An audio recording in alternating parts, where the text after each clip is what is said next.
संदीप क्षीरसागर गेले महिनाभर असं म्हणतात.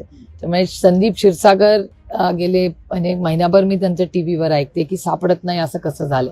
त्यामुळे ह्याची पारदर्शकपणे याची इन्क्वायरी झाली पाहिजे. आजच सकाळी मी मुंडे कुटुंबांशीही बोलले, कारण का त्यांचाही फॉलोअप महादेव मुंडेंच्या खुनाचा चाललेला आहे. त्यामुळे देशमुख कुटुंब असेल किंवा महादेव कुटुंब असेल, आपलं मुंडे कुटुंब असेल, या दोन्ही कुटुंबाला न्याय मिळण्यासाठी आम्ही पूर्ण ताकदीने राजकारण बाजूला ठेवून आमचा प्रयत्न आहे की त्या दोन्ही कुटुंबाला न्याय मिळावा. आणि परभणीची जी इन्क्वायरी चालली आहे ती कुठपर्यंत गेलेली आहे हेही सरकारने आम्हाला सगळ्यांना सांगितलं पाहिजे. हे दुर्दैव आहे की महाराष्ट्र सरकार पारदर्शकपणे काम का करत नाही. मी कालही त्या कुटुंबाशी बोलले, आजही मी सकाळी त्यांना व्हॉट्सॲप केला होता, त्यांचंही उत्तर आलंय मला. पण हे खूप दुर्दैव आहे की पारदर्शक कारभार करायला काय अडचण आहे सरकारला.